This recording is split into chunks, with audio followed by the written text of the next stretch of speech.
तो हम लोग ना पिछले दिन सिंपल इंक्रीजिंग किए थे। हम्म। अब उसमें तुम एक चीज में कंफ्यूज हो गई थी कि तीन केस था, डिस्क्रीट मिल रहा है, डिस्क्रीट भर रहा है। हम्म। मिल हम लोग को कंटिन्यूस रहा है पर भर डिस्क्रीट में रहा है। हम्म। और एक में डिस्क्रीट भर रहा है, मतलब एक कंटिन्यूस में भर रहा है, कंटिन्यूसली भरा, कंटिन्यूसली मिल भी रहा है। बट तीनों केस में हम लोग क्या देखे, सिंपल इंक्रीजिंग। क्यों? क्योंकि एक फिक्स्ड अमाउंट से भर रहा है। जो लास्ट वाला एग्जाम्पल की 20t वाला, अगर हर सेकंड का भी देखे तो एक पर्टिकुलर 20 का परसेंटेज से भर रहा है ना, 20 का एक पर्टिकुलर फिक्स फैक्टर। और हर साल टोटल में 20 से बढ़ा है। एक पर्टिकुलर टाइम पीरियड को अगर हम लोग 20 मानते हैं, तो हम लोग क्या बोल रहे हैं कि हर साल 20 से बढ़ रहा है। पर मिल कैसे रहा है? कंटिन्यूसली मिल रहा है और बढ़ भी कंटिन्यूसली रहा है, राइट? हम्म। और तीनों का अलग अलग यूज भी देखे। जैसे डिस्क्रीट वाले का अलग यूज होता है, कंटिन्यूसली वाले का अलग यूज होता है। डिस्क्रीट वाले में हो सकता है इन्फ्लेशन बीट नहीं करे, कंटिन्यूस वाले में हम लोग इन्फ्लेशन लिंक कर बोल सकते हैं कि इन्फ्लेशन के हिसाब से हम लोग को भरते भरते कंटिन्यूसली मिल रहा है। एक ऐसा, अब दूसरा केस क्या है, इंक्रीजिंग डिक्रीजिंग, डिक्रीजिंग एन्युटी भी किए थे ना हम लोग। हाँ, डिक्रीजिंग किए थे ना। अब एक ऐसा केस है जिसको हम लोग बोलते हैं compound increasing annuity. Compound increasing annuity क्या होता है, बोलो? मतलब जैसे सिंपल में एक फिक्स्ड अमाउंट से भर रहा था, यहाँ पे एक कोई परसेंटेज या वैसे करके विच इज वेरिएबल, तो मत, अमाउंट आपका वेरिएबल हो सकता है। मतलब इसमें हम लोग का इंक्रीज, मतलब पहले वाले में क्या था, इररिस्पेक्टिव ऑफ द अमाउंट, जो इनिशियल हाँ। अमाउंट है उसके। इसमें in respect of the initial amount, मतलब इनिशियल। एक फिक्स परसेंटेज से बढ़ रहा है, राइट? एक फिक्स फैक्टर से। तुम स्क्रीन शेयर कर रहे, एक मिनट। हम लोग का इसका नेक्स्ट हफ्ता से एक्सेल शुरू हो जाएगा, ठीक है? हम्म। देखो, तो लिखो कंपाउंड इंक्रीजिंग एन्युटी। हम्म। पर CM1 का अगर एक्सेल समझ ली ना, तो तुम पूरा CM1 समझ लिया, ऐसा समझो। मेरे को भी ऐसा ही लगा था नहीं, सेकेंड में। नहीं, एक्सेल बहुत इंपॉर्टेंट होता है इसका। अरे मेरे को मार्क्स ना फालतू भी, मेरा पेपर जाएगा तो भी मिल जाता है, मुझे समझ में नहीं आता एक्सेल में तो। वही तो बोला, मेरा एक्सेल। फर्स्ट पे, हम तो आपको बोला, मेरा फर्स्ट पे गद्दा गया था, तो अभी भी 55-60 कुछ मिल गया था एक्सेल में। तो वही तो है ना, मतलब कैसे मेरा तो मिल आईएफओ गया। में अलग होता है, आईआई में अलग होता है। आईएफओ में तुम पेपर में ज्यादा ध्यान दे सकती हो, बट आईआई में तुमको पेपर भी इक्वली देना पड़ता है। वो तो हम समझा, वो तो कुछ वो नहीं है, बट कट। होता है मतलब,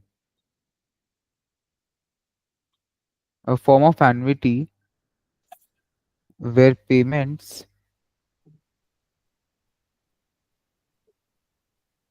increase by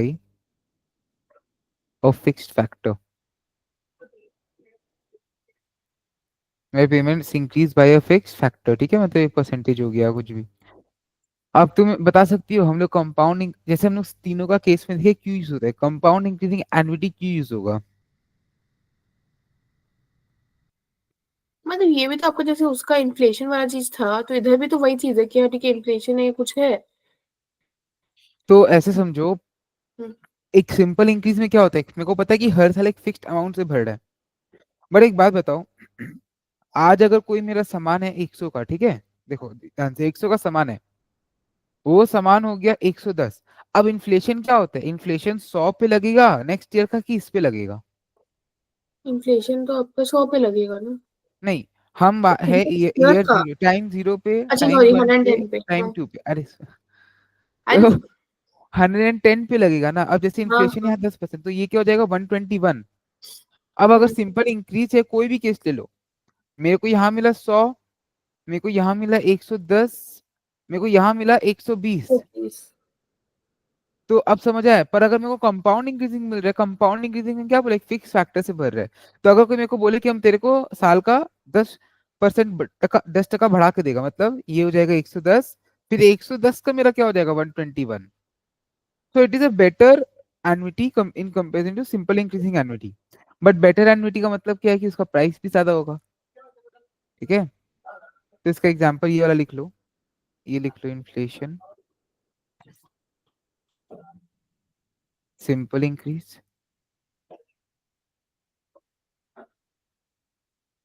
compound increase.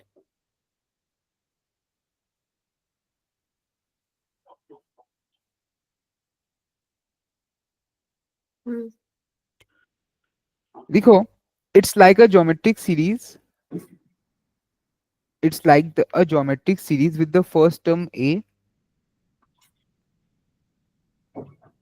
It's like a geometric series with the first term a and a factor r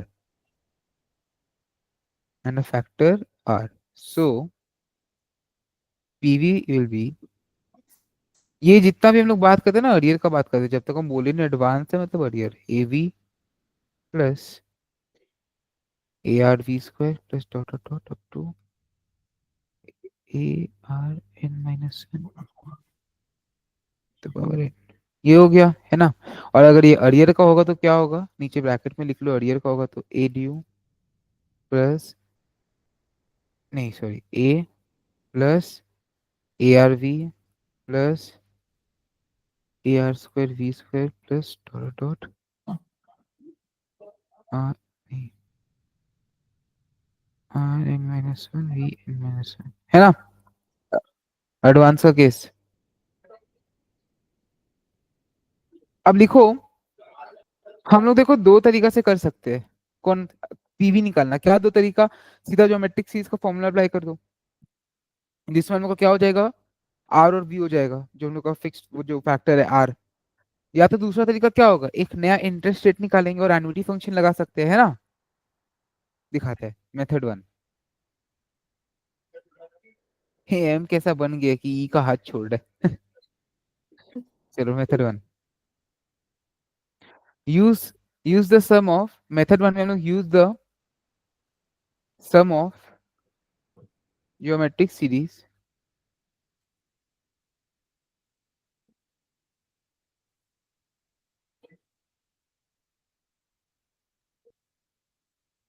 formula. तो एग्जाम्पल लिखना, खाली एग्जाम्पल है इसमें, कुछ नहीं, दो एग्जाम्पल कराएगा फिर आज का क्लास ओवर, ये वाला चैप्टर ओवर, क्लास ओवर नहीं।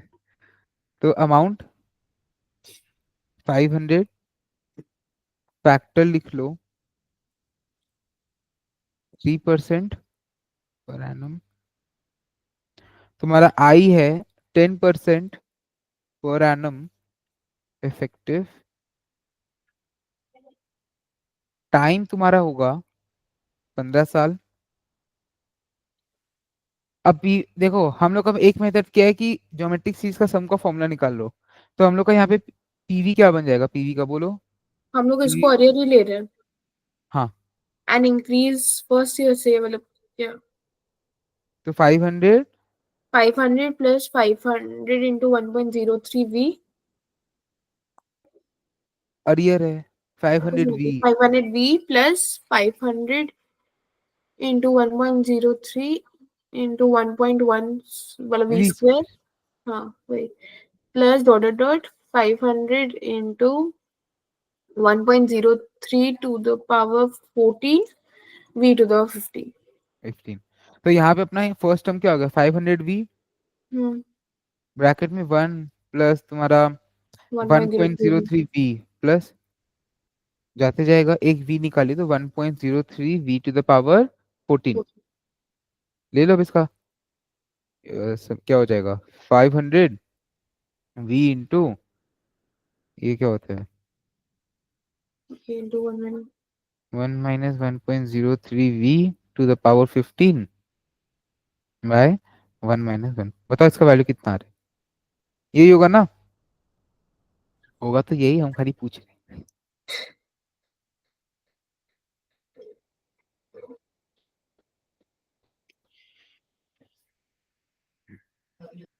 मतलब बेसिक्स बोरिंग लगता है, कोई भी चीज का ना बेसिक बहुत बोरिंग होता है, चाहे तुम CM1 ले लो, CS1 ले लो, नहीं CS1 का नहीं, चाहे तुम CM2 ले लो, ठीक है, बोरिंग बहुत बेसिक्स, मतलब बेसिक्स बहुत बोरिंग, बट बाद का चैप्टर्स में ना जब एनालिसिस वाला चीज होता है तो, नहीं मेरे को सबसे ज्यादा तो पहले तो इस पे ही डर लगता था जब फर्स्ट स्टेप किया था, तो मतलब हम अभी भी सोच कर भी अजीब लगता है कि ये कभी बकवास में को इतना डरावना भी लगता था कि भाई नहीं होता, मेरे से बुकलेट वन नहीं होता था कभी, सोच भी स्टार्टिंग।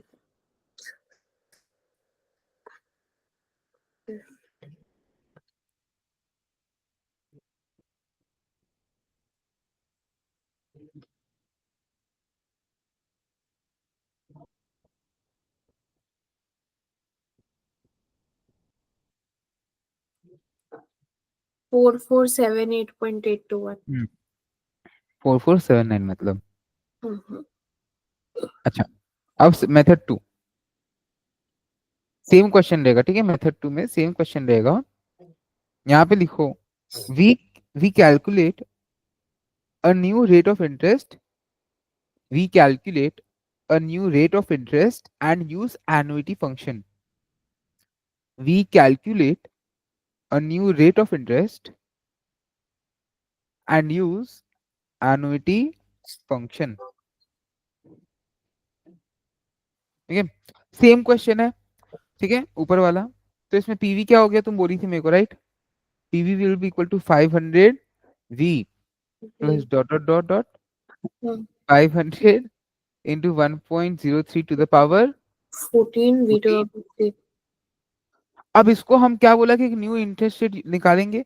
तो एक काम करते हैं, हम लोग में देखो यहाँ पे ये हो गया in the form n-1 into n हो गया ना न्यूमरेटर। तो हम लोग एक काम करते हैं, ऊपर नीचे दोनों में ना एक तो 1.03 मल्टीप्लाई कर देते हैं, तो क्या हो जाएगा 500 into 1.03 v plus 500 into 1.03 v to the power 15। ये कर सकते हैं ना।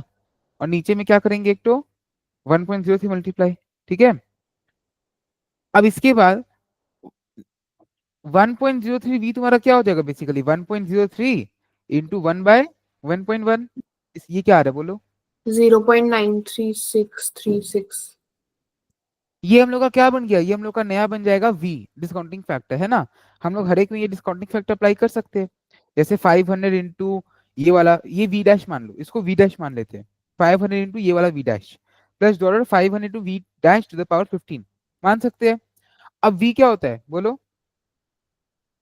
We dash is equal to 1 plus i dash to the power -1। अब ये जो वी है इससे तो नया आई निकाल सकते हैं हम लोग। ये नया आई कितना आएगा बोलो? मतलब हम लोग ये आई क्यों निकाल रहे हैं समझ लो। हम लोग पहले क्या करे थे, ज्योमेट्रिक सीरीज का फॉर्मूला। अब हम लोग को पता है ना कि हम लोग का वी से यूज कर सकते हैं, कांस्टेंट वी आ गया। यहाँ पे भी हम लोग चाहे तो ज्योमेट्रिक सीरीज का फॉर्मूला लगा सकते हैं, पर एनविटी फंक्शन यूज करते हैं। मतलब बहुत उल्टा सीधा आ गया तो, ठीक है। यहाँ पे हम लोग वी निकाल लिए, यहाँ से एक तो आई निकाल लेंगे। तो वो हम लोग का क्या कर सकते हैं, एनविटी फंक्शन अप्लाई कर सकते हैं ना, 500 into A 15 at the rate I dash percent. तो ये आई डैश कितना आ रहा है? 6.796%। 6.796 अब बताओ पीवी कितना हो जाएगा अपना? 500 by 1.03 in a 15 at the rate 6.7961। कर सकते हैं ना?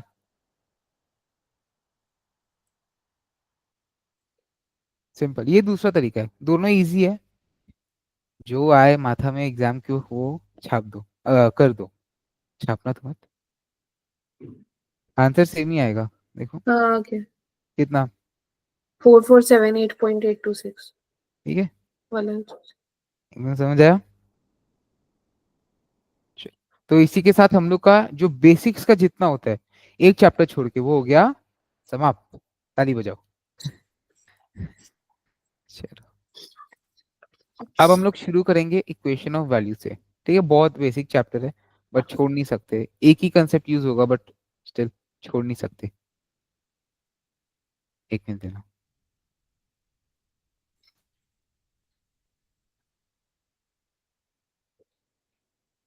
कोई डाउट्स है एनुअलिटी तक नहीं। में?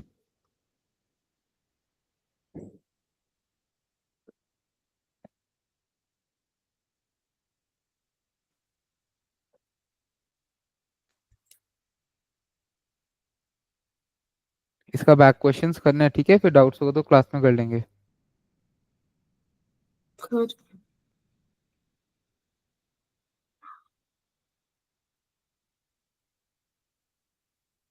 एक तो किसका नहीं, CM1 का पेपर का डाउट है।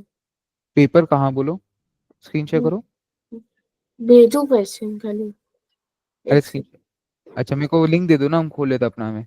अरे एक मिनट दो, भेजा चैट बॉक्स में। An amount of k is payable at the end of the kth year for perpetuity, ठीक है।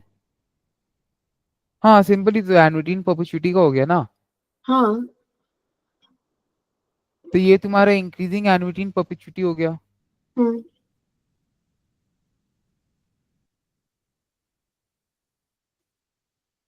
रुको इसको सॉल्व करते हैं, रुको। तो तुम्हारा क्वेश्चन बोल क्या रहा है कि तुमको के मिल, एक मिनट क्वेश्चन पढ़ना पड़ेगा, कि तुमको मिल रहा है के, ठीक है, तुम्हारा एन्युटी इज के इज द एन्युटी अमाउंट है ना, हम्म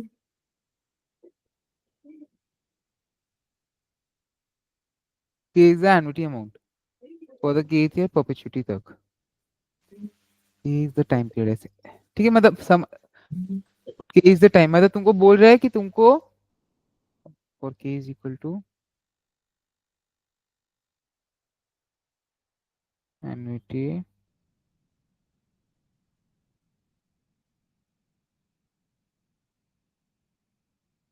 तुमको बोल रहा है कि तुमको के मिल रहा है एट द अर्लियस्ट में मिल रहा है, ठीक है, और जहाँ पे के क्या है तुम्हारा टाइम अमाउंट, और वो तुमको परपेचुइटी में मिल रहा है, और तुम्हारा इंटरेस्ट रेट है 4%।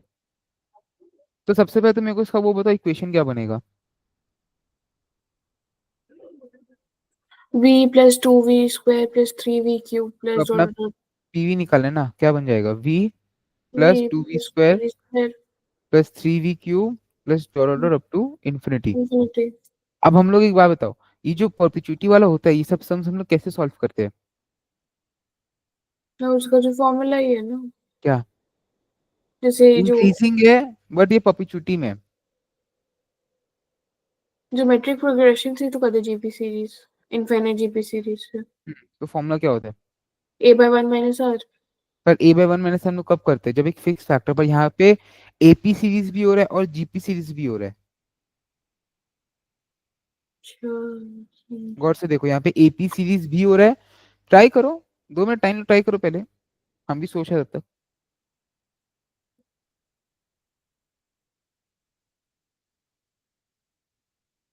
मतलब उसको सेपरेट कर देंगे, कैसे करेंगे। Like 1 plus 2 plus 3 dot dot up to infinity and v plus v square plus v plus v square मतलब into sorry v plus v square plus v cube into dot dot up to infinity. एक minute, इसका answer क्या है, final answer. 625।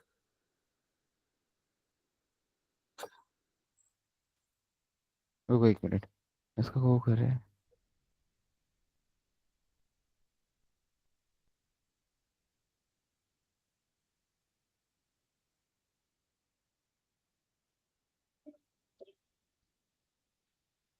मेरे को 1 minute time देना, हाँ।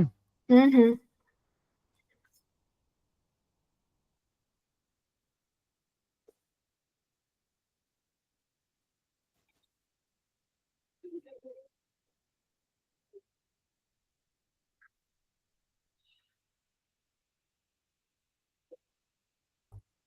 Calculator, एक मिनट कैलकुलेटर लेके आ रहा है, रुको।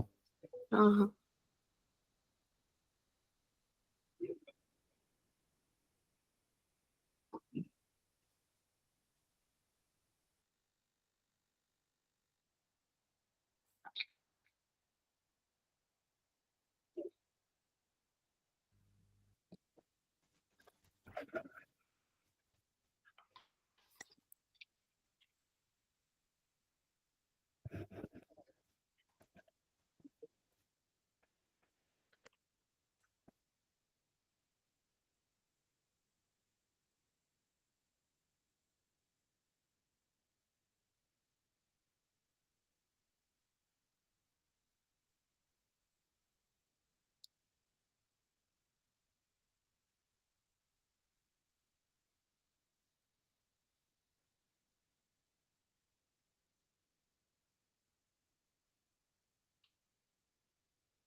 तुमको बोल रहा है कि यहाँ पे तुम लिखियो केथ ईयर, ठीक है, at the end of kth year for perpetuity, के जहाँ पे तुम्हारा 1 2 3 है, परपेचुइटी, रुको एक मिनट, 1 मिलेगा, 2 मिलेगा, 3 मिलेगा, नॉट के मिलेगा, तो अपने को देखेंगे, ये भी 1 + 2 + 3,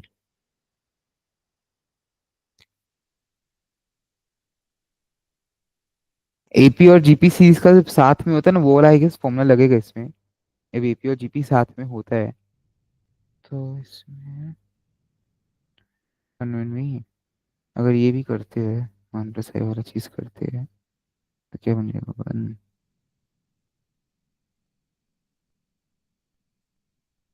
ये तो गलत हो जाएगा, यहाँ पे तो वन प्लस आई ऑलरेडी है। ठीक है, मुझे अपना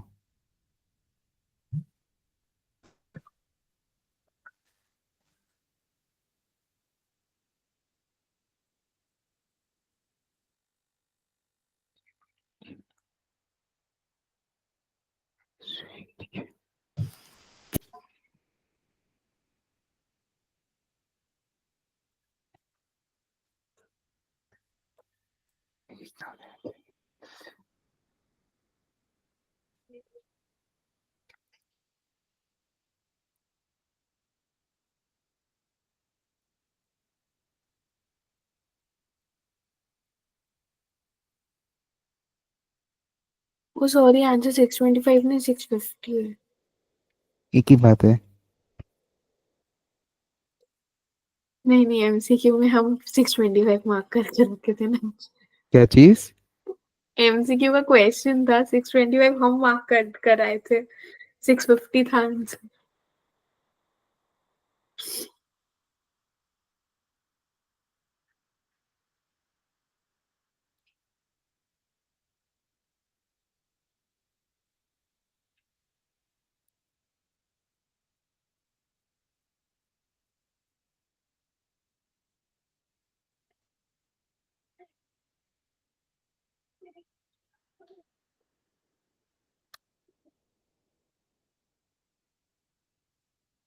बट ऐसा कुछ टॉपिक तो है नहीं ना, मतलब लाइक नहीं कर, वो तो अपने को एवेलुएट करना पड़ेगा ना, वही बात है। उसका पार्ट हो जा रहा है वो अलग बात हो गया, like but increasing annuity and perpetuity को मिलाया हुआ वैसे तो नहीं है ना।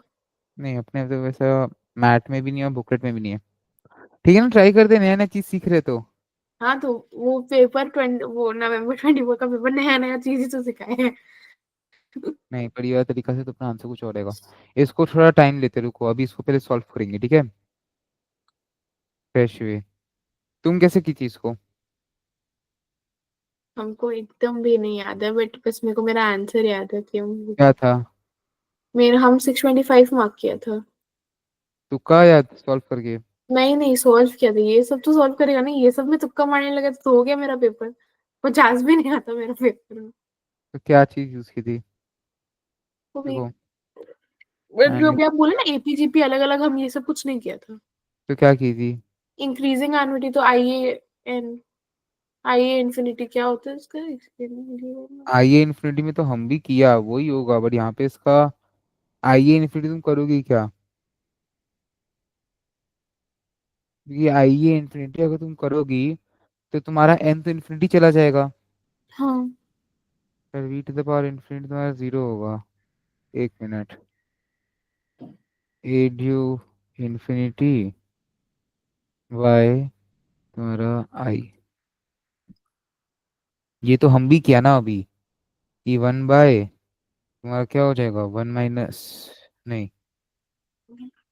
वन बाई डी इंटू आई। मेरा भी तो यही याद है। अच्छा, हाँ, तो यही एक सेकंड, ये आया कैसे, यही तो आ गया, करेक्ट ही तो है।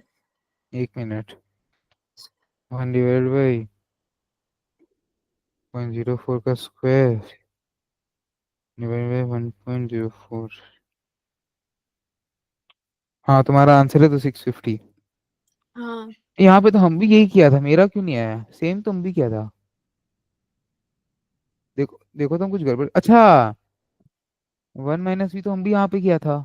मेरा इसमें क्यों नहीं आया? देखो तो कुछ गड़बड़ लग रहा है कि मेरा स्टेप में वाला, हम भी यही किया था। मेरे यहाँ पे क्या आएगा? आपको ये 1/1 प्लस आई नहीं होगा? क्या? तो I/1 प्लस आई लिखे हैं आप, 1 - V ओ, को। मेरा भी स्टेप सही था। समझे मैं। एक मिनट, यहाँ पे कितना हो जाएगा, 1 - 1.04 टू द पावर -1, 1/26, ठीक है।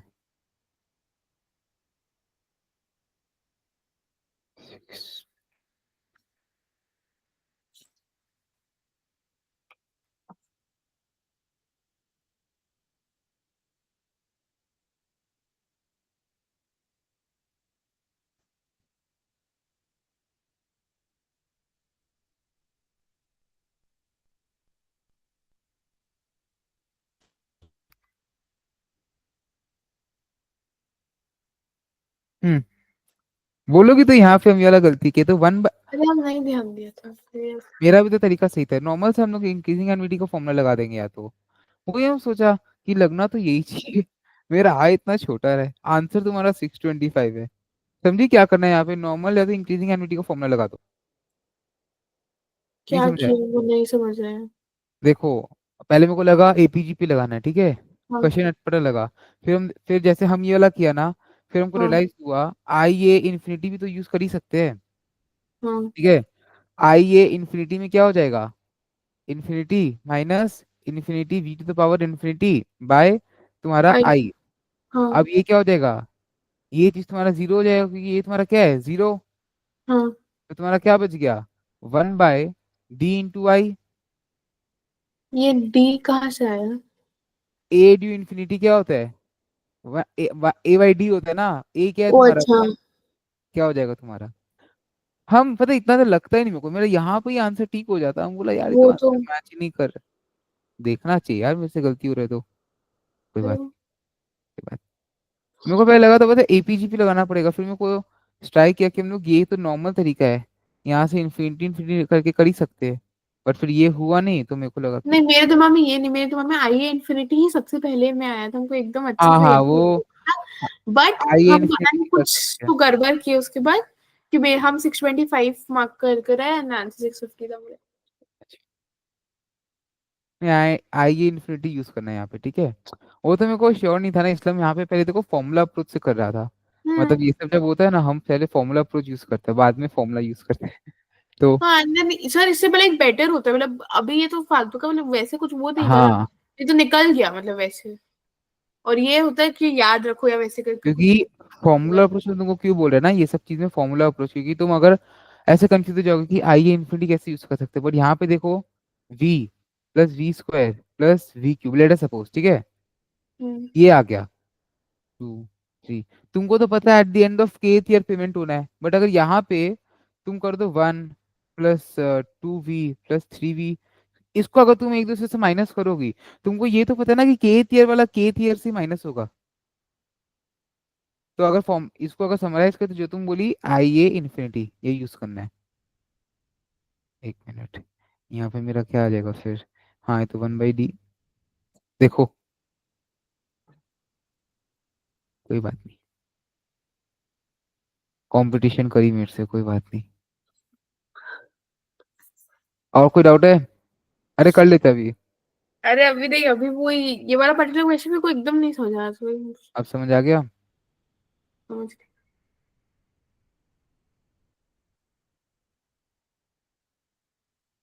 गायब कौन हो गया, देखो इक्वेशन ऑफ वैल्यू, क्या लगता है नाम सुन के, बोल रहे equation of value equates the PV of money receive to the PV of money paid out. Simple सा बात है, इक्वेशन ऑफ वैल्यू से हम लोग जितना भी कैलकुलेशन होता है वगैरह सब करते हैं। हम तुमको बोला कि हम तुमको 1 लाख रुपए देगा, ऐसी थोड़ी ना देगा, हम क्या किया, हम देखा कि मेरा जितना भी पीवी है जो मेरे को तुमसे मिलना है विद इंटरेस्ट वगैरह सब मिला के, उसका जो प्रेजेंट वैल्यू वो कितना होगा, 1 लाख रुपया। या मेरा एनविटी के एग्जाम्पल में तुमको याद है, एक तो एनविटी का मैं एग्जाम्पल कराया था जिसमें बोला था गवर्नमेंट को पैसा देगा।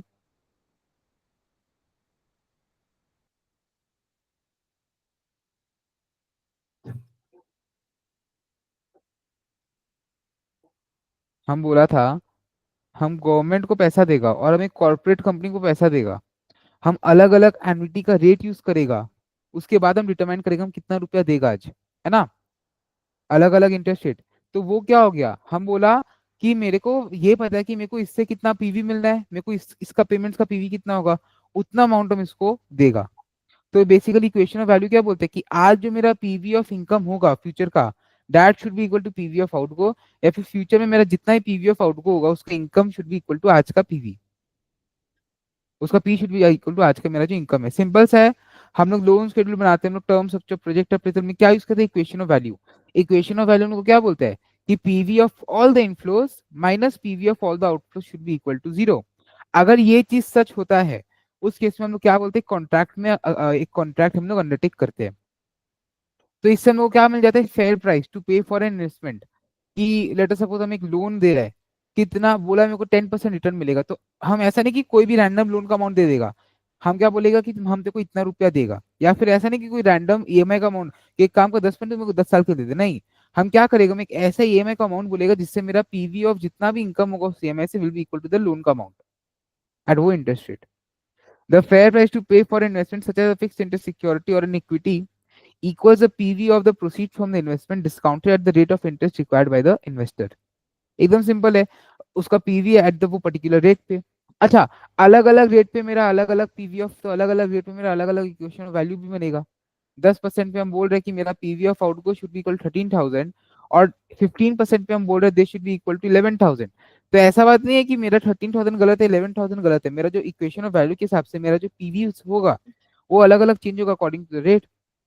अब देखो, इंश्योरेंस कंपनी अब प्रीमियम कैसे चार्ज करता है, सिंपल सा बात है, एक्सपेक्टेड जो प्रेजेंट वैल्यू होगा जितना भी प्रीमियम का वो रिसीव करेगा, that should be equal to जितना भी एक्सपेक्टेड प्रेजेंट वैल्यू होगा जो बेनिफिट्स मार्जिन अपना प्रॉफिट और जितना भी एक्सपेंसेस होगा, है ना। एकदम बेसिक सा कैलकुलेशन है इसमें, ये सब करने का दरकार नहीं है। मतलब इसमें बस यही बोल रहा है कि हम लोग का चाहे फोर्स ऑफ इंटरेस्ट हो, चाहे एनविटी हो, चाहे कुछ भी हो, हम लोग का PV of income should equal to PV of output, cash flows वगैरह हो।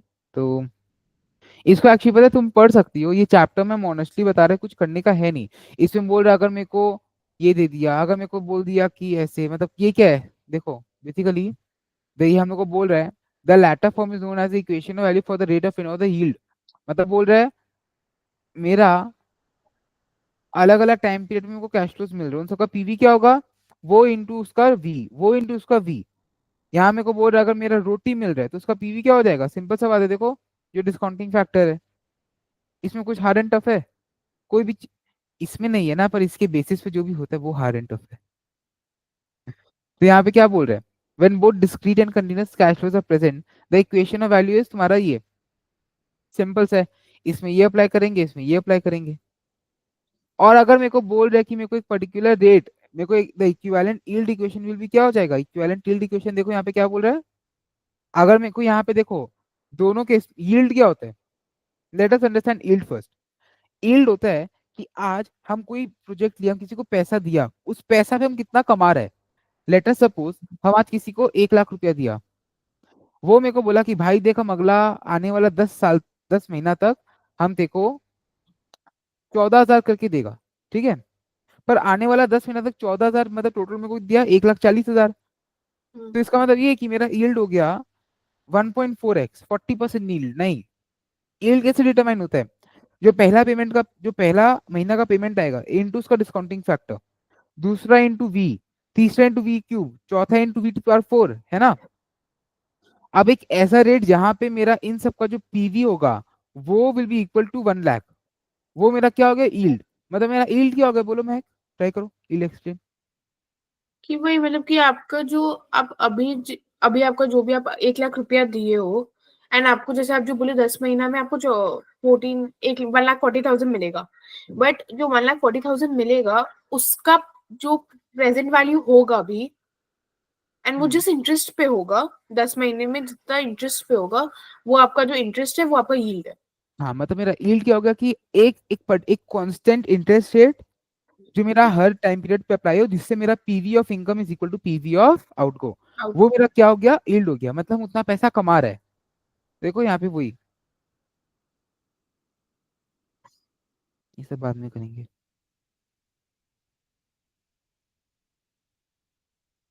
अच्छा, मेरा यील्ड जितना ज्यादा होगा उतना अच्छा है कि जितना कम होगा उतना अच्छा है।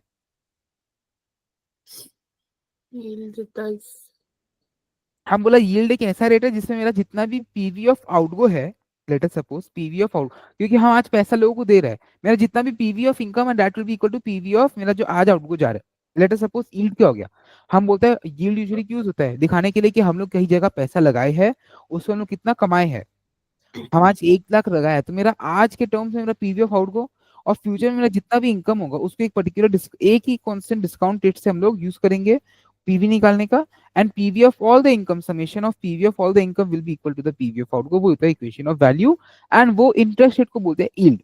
अब तुम बताओ ये जो मेरा यील्ड है ज्यादा होना चाहिए कम होना चाहिए, लॉजिकली सोच के बोलो।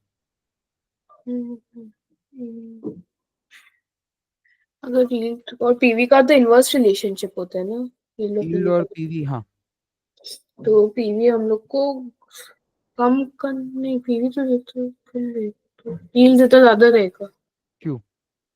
बिकॉज यील्ड जितना ज्यादा रहेगा आपका पीवी कंपैरेटिवली कम रहेगा, तो कम तो रेट से डिस्काउंट हो रहा है। श्योर हो? नहीं मेरे को तो नहीं पता यील्ड और देखो पीवी के। देखो, यील्ड क्या होता है, सबसे पहला बात, वापस हम रिपीट कर रहे हैं। नहीं समझ गए मेरा, ये क्या होता है। अरे सुनो, मेरा जो भी इनकम रहेगा अलग अलग पॉइंट पे, मेरा आज पैसा जा रहा है, मेरे को इनकम मिल रहा है, बाद में वो इनकम को हम क्या करेगा, लेटर सपोज आज मेरा 1 लाख रुपया गया, ठीक है, दिस इक्वेशन ऑफ वैल्यू हम लोग को क्या बोलता है कि मेरा जितना भी पीवी ऑफ आउटगोज है that should equal to PV of inflow. हम मानते हैं कि मेरा टाइम जीरो पे टू पीवी ऑफ आउटगो हो गया, तो मेरा पीवी ऑफ आउटगो हो गया, तो मेरा पीवी ऑफ आउटगो क्या हो गया, 1 लाख रुपया, अकॉर्डिंग टू, ठीक है। अब इक्वेशन ऑफ वैल्यू क्या बोलते हैं कि ये जो 1 लाख रुपया है, this should be equal to PV of all the inflow. अगर वो चीज नहीं हो रहा है, इसका मतलब फेयर प्राइस नहीं है कोई भी इन्वेस्टमेंट का। या फिर आज हमने टीवी खरीदा 1 लाख का, ठीक है, वैसे समझ लो कि ये तो मैन्युफैक्चरर के लिए उसको 1 लाख का पड़ा, हम उसको बोल रहे हैं मैन्युफैक्चरर को कि सर हम आपका टीवी खरीदे, लेट अस सपोज हम एक टीवी परचेज किया मैन्युफैक्चरर के लिए तो आज 1 लाख का स्टॉक गया उसके अकाउंट से बाहर, हम बोला कि सर हम आपको 12,000 करके हर महीना भरेंगे अगला 10 महीना के लिए, मतलब 12,000 v plus 12,000 v square plus up to 12,000 v to the power 10।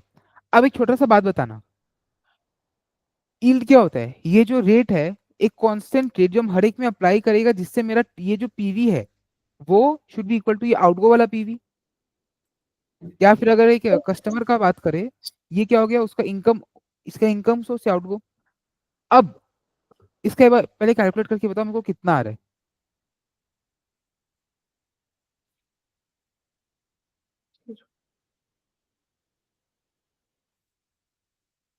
वो पंडित लोग कैसे करते हैं ना, हो जो ऐसे टेबल मोड में जाके करना है, हाँ।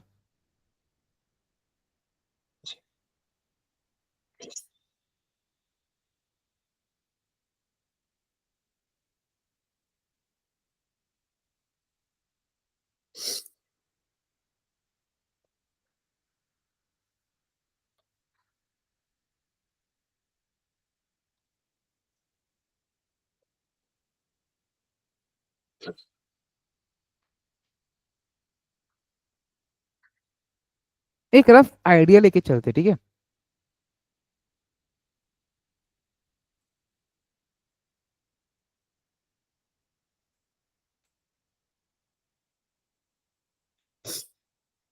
तो मेरा मंथली जो इंटरेस्ट रेट आ रहा है, एक रफ आइडिया बता रहा है, मेरा मंथली इंटरेस्ट रेट 3.5% आ रहा है मंथली। तो हम बोलेगा कि ऑन एन मंथ का मेरा एक मंथली यील्ड कितना हो गया मेरा, अप्रोक्सीमेटली थ्री, हम एग्जैक्ट कैलकुलेट नहीं किया, अप्रोक्सीमेट 3.5%। और यही मेरा साल का कितना हो गया, साल का हो गया 51%, ठीक है, 51% अप्रोक्सीमेटेड मेरा साल का हो गया। तो हम क्या बोला कि हम ये जो 1 लाख का टीवी आज बेचा, ईएमआई पे दिया, उसके मेरे को कितना मिला, 51% रिटर्न मिला मेरा पैसा पे। अब अगर ये लेटर सपोज होता 60%, लेटस होता है ये यील्ड जो मेरा है वो 60% होता, तो मेरा ये जो वैल्यू है ये बताओ, ये 1 लाख से कम हो जाता डेफिनेटली, क्योंकि हम ज्यादा से डिस्काउंटिंग कर रहे हैं। और अगर मेरा ये 40% होता, जैसे मैन जो हम मैन्युफैक्चरर है, हम ये सोच के बेचा कि आज हम इसको बेच रहे हैं, मेरे को 51, मेरे को चाहिए 40% रिटर्न खाली, तो 40% रिटर्न में तो हम ये देख रहे हैं कि मेरा पीवी कम, मेरा पीवी ऑफ आउटगो है वो ज्यादा है, और पीवी ऑफ इनफ्लो क्या है वो है कम, तो मेरा लॉस हो गया। 60% में क्या देख रहे हैं, मेरा एक्स्ट्रा प्रॉफिट हो गया। पर 51% पे मेरा एग्जैक्टली क्या हो गया, PV of inflow, PVI is equal to PVO. मतलब हम बोल सकते हैं मेरा fair price of the investment ये हो गया 1 लाख, जब 51% रेट ऑफ रिटर्न है ना। अब लोन का समझते हैं, लोन में क्या हो गया, हम 1 लाख का अगर किसी को लोन दे रहे हैं, तो हम बोलेगा कि मेरे को 12,000 चाहिए, और हम बोलते हैं रेट ऑफ रिटर्न है 51%, तो हम बोलेगा मेरे को 12,000, that is the fair price of मेरा ईएमआई, है ना, फेयर ईएमआई। अब जो क्वेश्चन आते हैं उस पे, यील्ड ज्यादा होना चाहिए कि कम होना चाहिए, ये तो नॉर्मल सा केस हो गया, ठीक है, नॉर्मल सा केस। यील्ड ज्यादा का मतलब क्या होता है, मेरा ज्यादा से डिस्काउंटिंग लग रहा है, डिस्काउंटिंग हो रहा, हाँ यील्ड तो आप यील्ड का मतलब क्या होता है? एक ऐसा रेट जहाँ पे PV of inflow is equal to PV of outflow. हाँ, ये तो तो आपको rate of PV return of, की बात कर रहा था, रेट ऑफ रिटर्न, ये यील्ड नहीं, रेट हाँ ऑफ रिटर्न। अब देखो, अगर मेरा यील्ड ज्यादा है, इसका मतलब मेरा उसमें पीवी वो कमाई कम, ज्यादा हो रहा है, कमाई हाँ ज्यादा हो रहा है। अगर मेरा पीवी यील्ड कम है, इसका मतलब मेरा कमाई कम हो रहा है। कोई अगर जैसे सपोज यहाँ पे हम बोल देता खाली 10,000, तो मेरा यील्ड अप्रोक्सीमेटली लेटर 31% हो जाता है, लेटर सपोज। इसका मतलब हम इस जो डील कर रहे हैं उसमें कितना कमा रहा है? 31%। पर इस डील जब मेरे को 12,000 मिल रहा है, 51% कमा रहा है। तो हम बोलेगा ना, जितना ज्यादा यील्ड उतना ज्यादा अच्छा। 1 लाख रुपया लगाया और कमाया कितना? 51% रिटर्न कमा रहा है 10 महीना में। तो अच्छा ही था ना, एनुलाइज रेट। अब समझ आए यील्ड ज्यादा होना चाहिए कि कम, क्यों ज्यादा होना चाहिए। और तुमको समझ आए PV of inflow, PV of outflow, equation of value क्या होता है, रेट ऑफ रिटर्न हम लोग कैसे डिटरमाइन करते हैं, है ना। ये बहुत बेसिक सा चैप्टर है, मेरे को पता है। बट आने वाले टाइम में हम लोग बेसिक चैप्टर बहुत रुलाते हैं, तो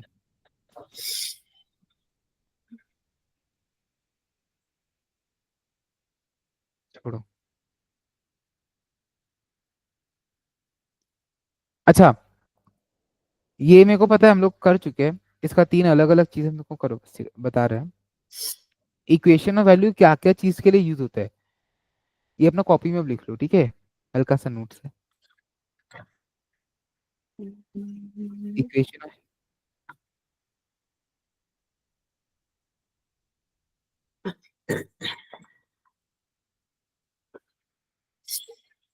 इक्वेशन ऑफ वैल्यू। तो इक्वेशन ऑफ वैल्यू का मतलब लिख लो कि PV of inflow will be equal to PV of outflow.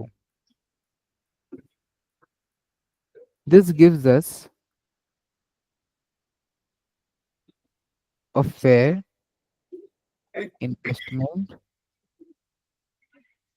option, bracket में प्राइस। ये लिख लो कि पीवी ऑफ इनफ्लो जब पीवी ऑफ आउटफ्लो के बराबर होता है, हम लोग का वो फेयर इन्वेस्टमेंट ऑफ प्राइस होता है, ठीक है। If PV of inflow is more, we are earning more.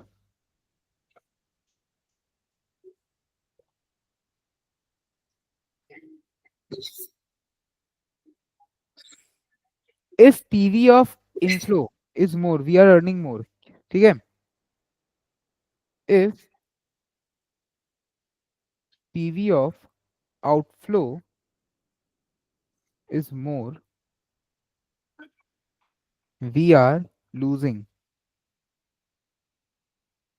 more। ये दोनों में लिखना @i%, मतलब सेम इंटरेस्ट रेट पे, ठीक है। सेम इंटरेस्ट रेट दोनों पे एप्लीकेबल है। How do we use it?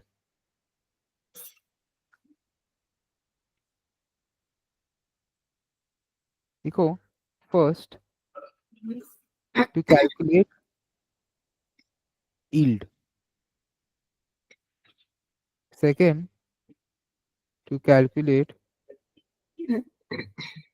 price of any investment,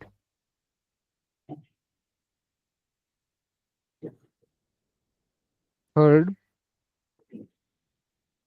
to calculate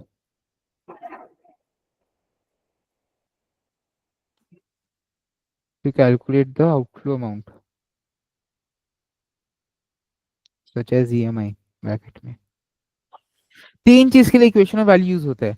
क्या क्या? यील्ड हम लोग देखिए, यील्ड निकालने के लिए, या फिर कोई भी सिक्योरिटी का प्राइस निकालने के लिए, या फिर कोई भी सिक्योरिटी का क्या आउटगो होना चाहिए एक पर्टिकुलर रेट पे, वो देखने के लिए कि ईएमआई वगैरह क्या होगा जब प्राइस हम लोग को पता है। और चौथा चीज हम लोग देखने वाले इसको आगे। और चौथा चीज क्या हो जाएगा? टू टू ट्राई करो, to determine profit. Profit and to determine profit and loss. सच्ची है? हाँ हाँ, ये लिखने आता टू डिटरमाइन, मतलब प्रॉफिट एंड लॉस ना। ये देखो, outflow is more, inflow is more, एक हाँ वही। पर्टिकुलर रेट पे देखने के लिए कि प्रॉफिट ज्यादा रहे कि लॉस। और हम लोग कैसे पता चलता है? PV of inflow minus PV of outflow. पर इक्वेशन ऑफ वैल्यू क्या बोलता है कि PV of inflow minus PV of outgo should be equal to 0। तो वो तो पहला तीन के लिए ना, यहाँ पे देखो बस वही है, तुम इसको रीडिंग कर लेना मैट, और कुछ नहीं है यहाँ पे अलग अलग बस केस।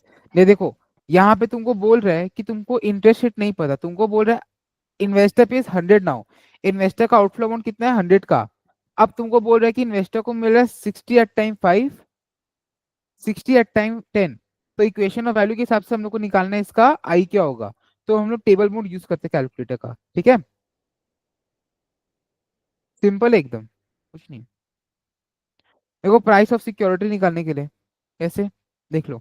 हम लोग को बोल रहा है पी कैलकुलेट करो, जो हम लोग का बोल रहा है हम लोग को हर साल 5 रुपया मिलेगा, ठीक है, अगला 10 साल के लिए। ये हम लोग बाद में करते हैं, बस तुम ऐसा समझ लो कि हम लोग को हर साल 5 रुपया मिलेगा अगला 10 साल के लिए। एंड एट टाइम 10 हम लोग को मिलेगा 125, आई हम लोग को दे दिया है। तो ये सब इंफॉर्मेशन से हम लोग को निकालना है प्राइस। तो हम लोग क्या देखते हैं इक्वेशन वाली से कि ये जो मेरा इनफ्लो है जिसका PV should be equal to price, ताकि फेयर प्राइस पे यहाँ पे वही कर रहा है, और कुछ नहीं है इस चैप्टर में। ठीक है, थोड़ा बहुत जो भी है कर लेते हैं, इजी है।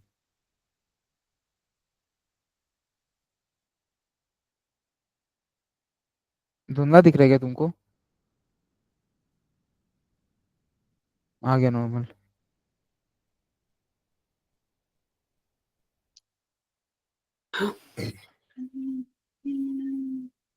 ये इसी का शॉर्टकट बस बता दिया, देखो if D is equal to I R वगैरह करके, वो तो हम लोग कैसे भी शो कर ही सकते हैं।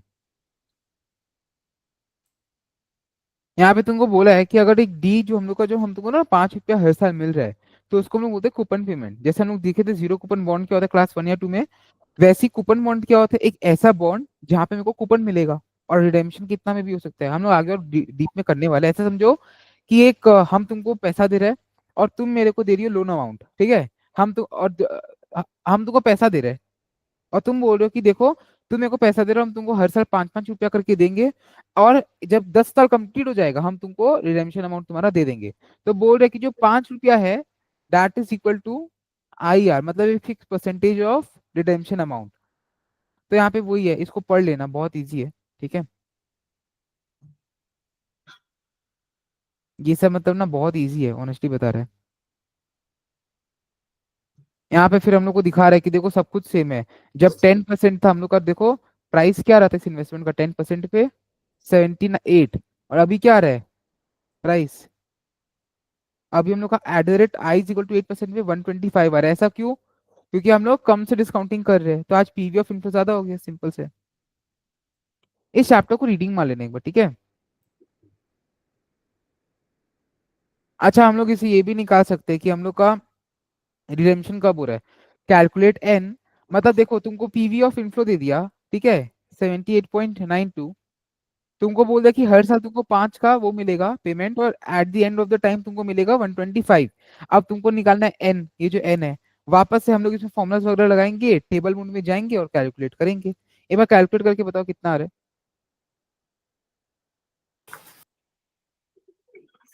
ट्राई करो।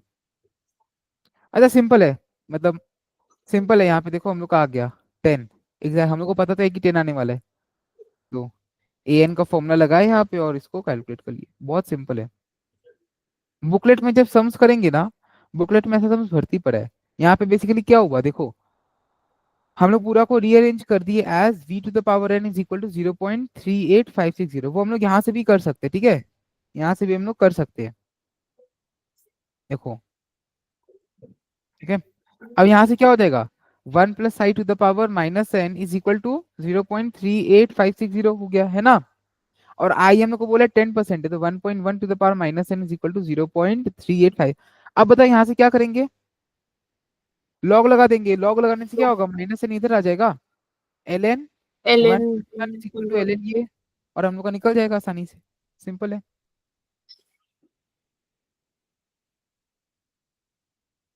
अच्छा, ये लीनियर इंटरपोलेशन हम कराया है क्या? हम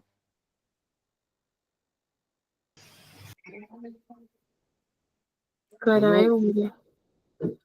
अरे वो खुद से किया हुआ है तो फिर वो वैसे वो अच्छा, ये लीनियर करवाए। इंटरपोलेशन देखो एक बेसिक वापस समझ लो। लीनियर इंटरपोलेशन क्या होता है, हम लोग CS1 में सीखते हैं ना, कि अगर हम लोग को ये fx का वैल्यू पता है, हम लोग को fx का वैल्यू या x का वैल्यू, हम लोग को fx1 का पता है। fx1 मतलब एक नीचे x के जो नीचे वाला वैल्यू है, ठीक है, ये x एक इक्वेशन है x1 is x is less than x2, ठीक है।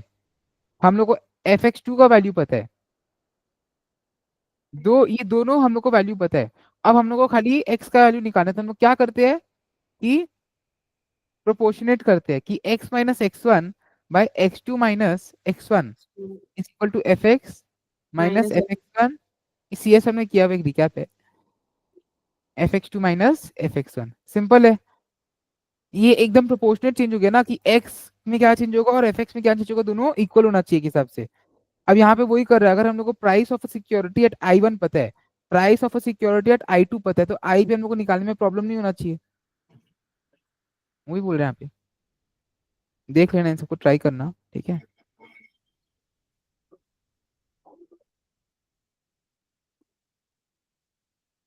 अच्छा, ये प्रोबेबिलिटी ऑफ कैश फ्लो से मतलब हम लोग CS1 में कहते थे ना प्रोबेबिलिटी, हम तुमको बोल रहे हैं 1 होगा, इसका प्रोबेबिलिटी है 0.1, 10 होगा, इसका प्रोबेबिलिटी 0.9। तो हम लोग याद करो CS1 तुम्हारा किया है क्या, CS1? हाँ तुम्हारा किया है। तो बेसिकली हम लोग क्या बोलते हैं, एक्सपेक्टेड पेमेंट हम लोग कैसे निकालते हैं, कोई भी चीज का एक्सपेक्टेड पेमेंट हम लोग कैसे निकालते हैं, प्रोबेबिलिटी वो चीज का होने का, वो पर्टिकुलर पेमेंट होने का इनटू उसका प्रेजेंट वैल्यू। अगर हम तुमको बोल रहे हैं मेरे को कोई भी चीज का एक्सपेक्टेड प्रेजेंट वैल्यू बताओ, एक्सपेक्टेड प्रेजेंट वैल्यू मतलब कि उसमें अनसर्टेनिटी है, तो हम क्या बोलेगा कि प्रोबेबिलिटी वो पेमेंट होगा इनटू उसका पीवी। तो इसको रीडिंग कर लेना, बहुत इजी है। लेकिन चैप्टर में ना मेरे को लग नहीं रहा हमको कुछ समझाने का दरकार है, क्योंकि आने वाला चैप्टर से हम लोग और अच्छे से समझने वाले हैं। ये चैप्टर मतलब तुम एक बार रीडिंग मान लेना, ठीक है। ये चैप्टर का बेसिक कंसेप्ट यही बोलता है कि प्रेजेंट वैल्यू ऑफ इनफ्लो और आउटफ्लो कैसे यूज होता है और हम लोग क्या क्या उसको देख के करते हैं। कोई भी डाउट इस चैप्टर में? कोई डाउट नहीं? एन्युटी वाला में और कोई डाउट?